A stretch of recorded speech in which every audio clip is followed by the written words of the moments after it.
Aujourd'hui, on nous signale un défaut sur un détecteur de mouvement. Je vais vous expliquer. Alors apparemment, il serait sur cette porte-là. Ah, il est juste ici. Eh ben écoutez, j'ai compris direct d'où vient le problème. On nous signale que le détecteur, il déclenche toute la nuit dès qu'il y a des passages. Alors apparemment, il y aurait des chauves-souris. Au passage des chauves-souris, le détecteur, il se déclenche. Alors qu'il y en a d'autres dans la résidence et c'est le seul à se déclencher. En fait, vous voyez la lentille qui est juste ici, cette partie-là, elle est complètement HS. Le fait d'avoir le plastique complètement explosé ici, il n'y a plus une détection qui se fait normalement. Donc là, on va simplement le remplacer et je pense que le problème sera résolu.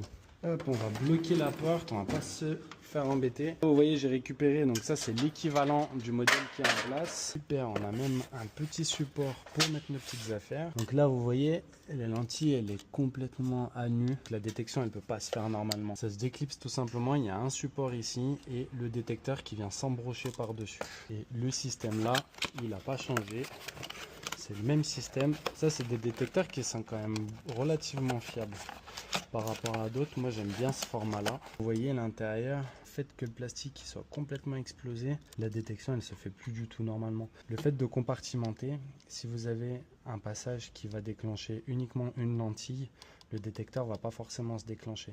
Tandis que si vous avez un passage d'un humain, donc quelqu'un qui est beaucoup plus gros, qui va déclencher plusieurs lentilles en même temps, là à ce moment-là, le détecteur il va faire la différence et il va fermer le circuit pour allumer l'éclairage.